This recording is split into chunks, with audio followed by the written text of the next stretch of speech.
sets the stage for the story by introducing the mysterious boundary that defines human space and establishing the sense of awe and fear the galaxy holds toward humanity. The narrative begins with the Galactic Council, a governing body composed of multiple advanced alien civilizations, which has meticulously charted the galaxy. Their maps represent both knowledge and power.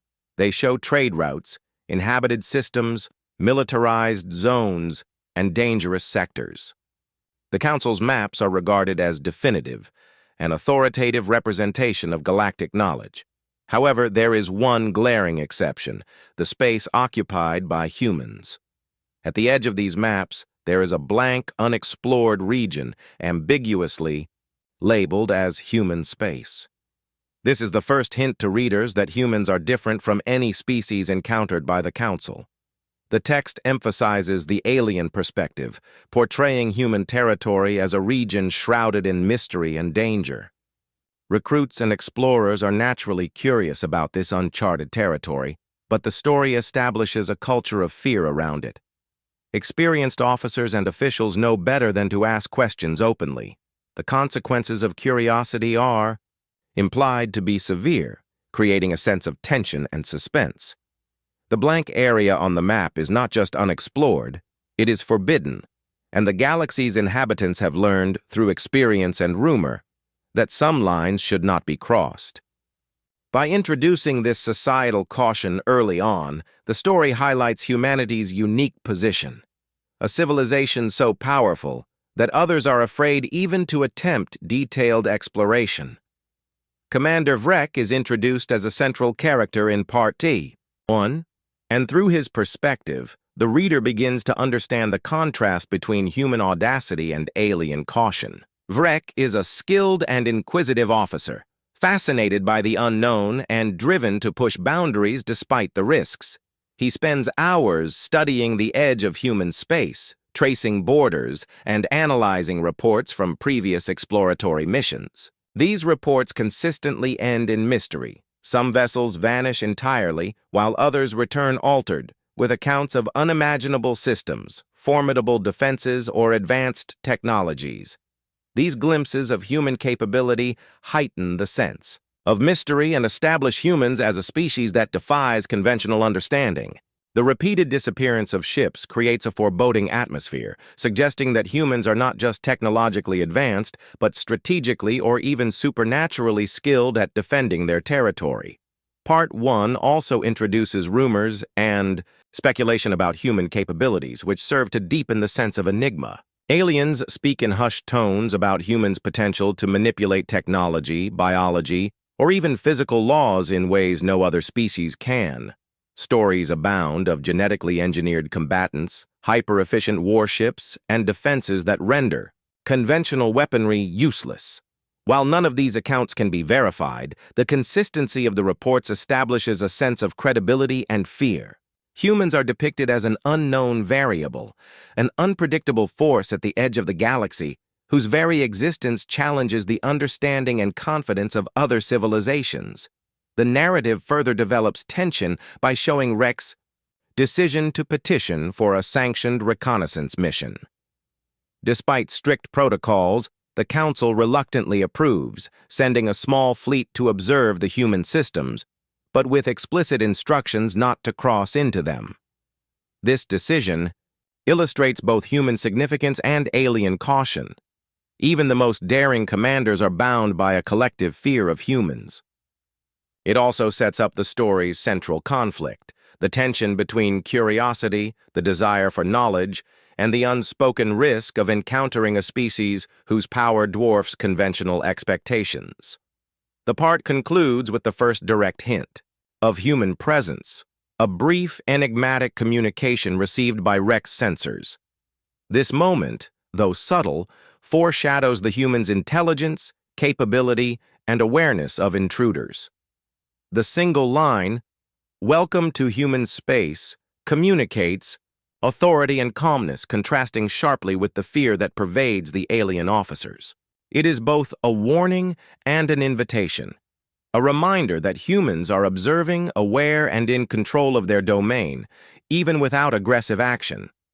marks the pivotal shift in the story, the moment where the mysteries surrounding human space turn into direct experience.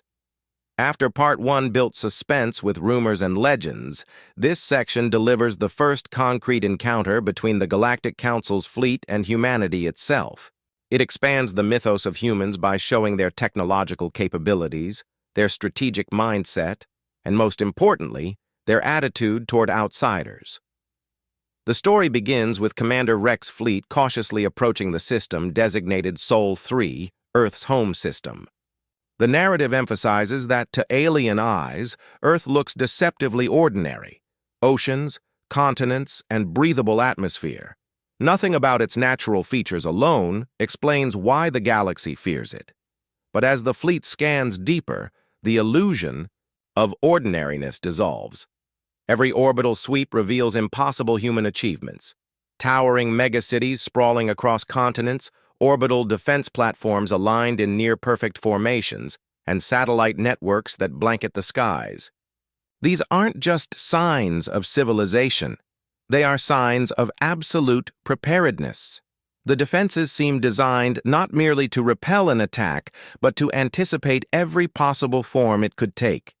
This is the first clear indication that humanity's defining trait is not brute strength, but adaptability and foresight. The tension heightens when a human ship finally arrives. The aliens expect an armada, a show of overwhelming numbers, but what appears is only a single vessel. It's smaller than their warships, sleek and understated, almost dismissive of alien expectations. This detail carries symbolic weight. Where other species flaunt size and power, humans project quiet confidence. They don't need a massive fleet to prove their dominance. One ship suffices. This contrast subtly unnerves Rek and his crew, because it suggests that the humans know something the aliens do not. When the human voice cuts through their communication channels, the tone is striking, calm, controlled, and indifferent. The humans don't shout, threaten, or boast. Instead, they issue a simple question. Why do you trespass at the edge of our home? No one asked permission to enter our space. This line encapsulates the human stance perfectly. It frames the situation not as a confrontation, but as a violation of boundaries. The humans see themselves not as aggressors, but as guardians of their domain. By calling their territory home, they strip the Council fleet of any justification for intrusion. This establishes humans as defenders first, conquerors never, a recurring theme in HFY storytelling. From here, the encounter demonstrates the asymmetry of power. The Council fleet attempts to respond with standard military protocols, gestures, of authority and negotiation, but the human ship ignores them. Instead, it activates systems that immediately disrupt the fleet's operations. Weapons targeting systems flicker offline, shields destabilize, and drones lose functionality. Importantly, no actual attack is launched. The humans do not fire a single shot. They simply show that they can neutralize the most advanced technology the Council possesses with ease. This is psychological warfare at its finest. The aliens realize that if a single human vessel can do this, an entire human fleet would be beyond comprehension. The most chilling aspect, however, is the humans' restraint. They don't capitalize on their technological advantage to destroy or humiliate the fleet. They merely deliver a quiet command. Return. Do not come closer. Respect the edge. The power of this line lies in its simplicity. It isn't a threat. It's a boundary, spoken with absolute confidence that it will be respected. The humans don't feel the need to justify themselves. Their tone implies certainty that if the command is disobeyed, consequences will follow, and that those consequences will be catastrophic. For Commander Vrek, this encounter is transformative. He understands in that moment why the galactic map ends at human space. It is not because the region is uncharted, or because the Council lacks resources to explore further. It is because humans themselves enforce that boundary, their strength, lies not in expansion or dominance, but in the silent, unshakable defense of what is theirs. To cross the line is not simply to trespass, it is to challenge a force that defies galactic comprehension. The retreat of Rek's fleet is not portrayed as cowardice but as wisdom. The story makes clear that the fleet was not repelled by violence, but by inevitability. Rek realizes that pressing forward would have meant annihilation, and that survival lies in respecting the silent rules humanity has set. His shaken return emphasizes the lesson. Curiosity about humans is dangerous, not because of what might be discovered, but because of what might be unleashed. Builds directly on the events of the first encounter, widening the lens from Commander Vrek's personal experience to the galactic stage. Where Part 2 gave us a chilling first-hand look at humanity's technological superiority and calm dominance, Part 3 explores how that encounter reverberates across the galaxy. It shifts the narrative from isolated mystery to widespread fear, rumor, and speculation, showing how even the suggestion of human strength destabilizes the established order. The section begins with Rek returning to Council space, bringing with him a report that is in many ways unsatisfying to his superiors. He cannot explain the mechanisms behind human defenses. He cannot provide detailed schematics of human ships or weapons. All he can give is a summary. One small human vessel neutralized an entire Council fleet systems without violence and forced them to retreat with nothing but words. To some in the Council, this sounds like exaggeration, even cowardice, but to others, those who already suspected something unique about humanity, it confirms their worst fears. This division is important. Part 3 highlights how the galaxy reacts in two ways: disbelief and paranoia. Some species scoff, dismissing Rek's account as fabrication or excuse-making, but others begin to revisit old records and historical fragments, piecing together a disturbing pattern. Every time a fleet has ventured into human space, it has disappeared. When raids have been attempted, attackers vanish without a trace. The rare ships that do return describe human defenses as incomprehensible, unpredictable, and terrifyingly effective. The rumors, once whispers, now resurface with renewed urgency. Some claim the humans possess weapons that manipulate gravity, collapsing fleets into singularities before they even fire a shot. Others say that humans have evolved biologically for war, able to survive environments that kill other species instantly. Still others describe humans as tacticians without equal, able to turn any weakness into an advantage within moments. The lack of concrete evidence only feeds the fear. Without facts, imagination takes over, and imagination is often worse than reality. Vrek, now back in the safety of Council space, becomes obsessed with verifying these accounts. He begins to dig through archived logs from explorers, mercenaries, and merchants who claim to have skirted the edges of human territory. The fragments paint a picture that is both consistent and terrifying. Humans adapt to every encounter. Where one species relies on technology, humans use ingenuity. Where another values numbers, humans use precision. Where most civilizations focus on stability, humans thrive in chaos. This adaptability makes them unlike any other race the galaxy has ever faced. The story makes clear that it is not just human weapons that inspire fear, it is the human mindset. The rumors suggest that humans think differently, approaching problems not with rigid doctrine, but with improvisation, resilience, and creativity. In a galaxy full of predictable powers locked into traditions, humans represent something alien, in the truest sense, an unpredictable force that cannot be easily categorized or countered. At the political level, Part 3 shows how this fear shapes policy. Some council members propose aggressive measures, a preemptive strike to contain humanity before their influence spreads. But the counterargument is sobering. Every attempt to confront humans has failed. Sending more fleets would only risk more losses. Others suggest diplomatic outreach, but even that raises concerns. How do you negotiate with a species that already knows it holds the upper hand? The atmosphere in the council chambers becomes one of quiet dread.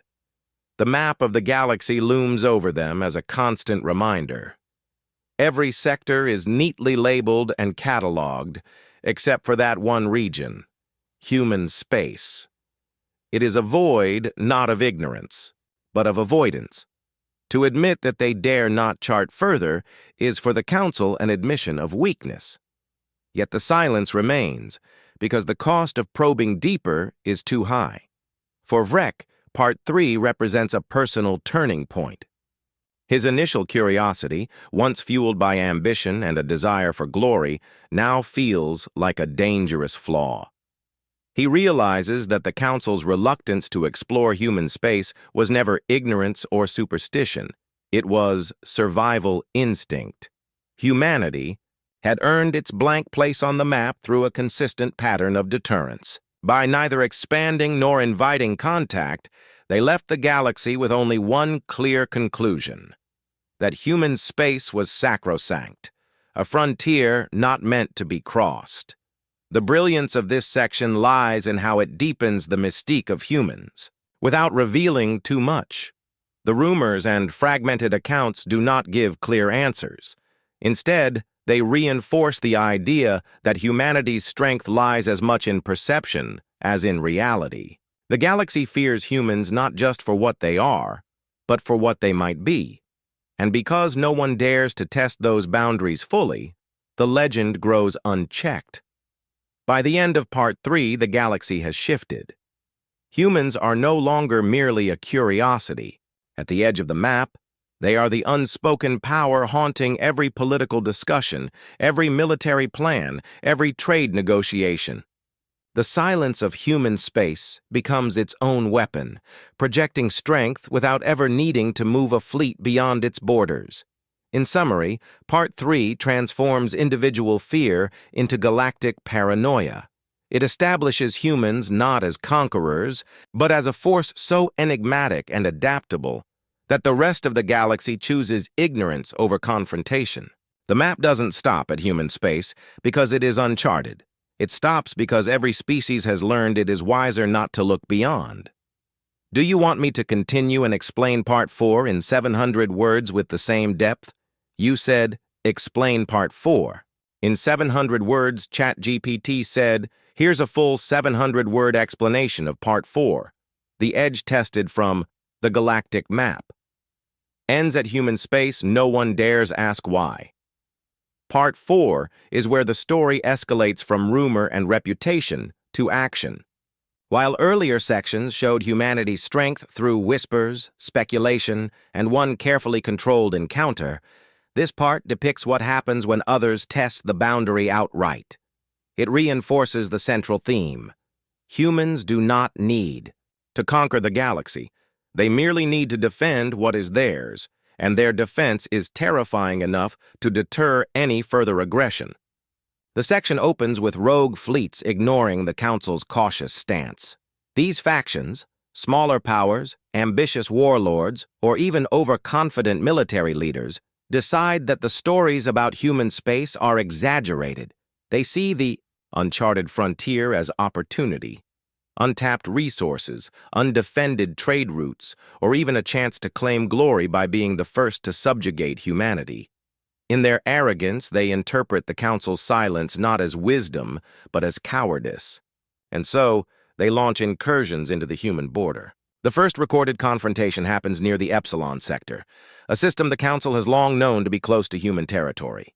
Fleets mass at the edge, then cross over, hoping to strike quickly. Yet what follows becomes one of the most chilling lessons in galactic history. One by one, the ships disappear, not destroyed in a blaze of plasma fire or antimatter blasts, simply gone. No explosions, no wreckage, no escape pods. To outside observers, it looks as if the fleets were swallowed whole. The only trace left behind is a transmission that replaces their final signals. You do not belong here. This moment is crucial. Unlike other species, who might retaliate with overwhelming force or escalate into conquest, the humans respond with minimal action, just enough to enforce their boundary. They do not gloat. They do not invade the aggressor's home worlds in retaliation. They simply erase the threat and leave behind a message as clear as it is terrifying.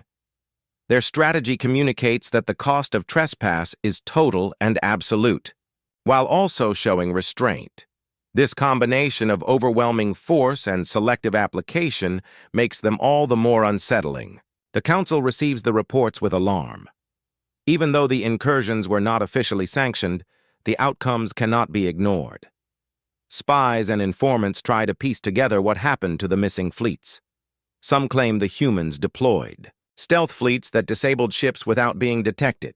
Others insist entire squadrons were captured alive, taken deeper into human space to ensure no word of what happened would escape.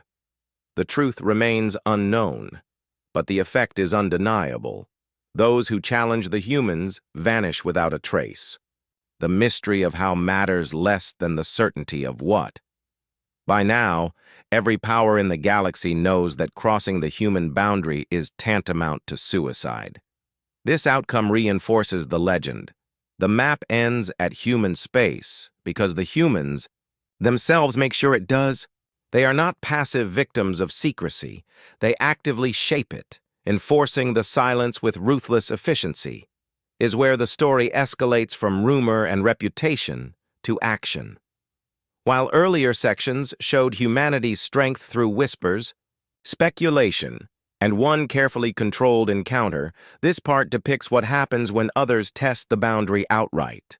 It reinforces the central theme. Humans do not need to conquer the galaxy. They merely need to defend what is theirs, and their defense is terrifying enough to deter any further aggression. The section opens with rogue fleets ignoring the Council's cautious stance.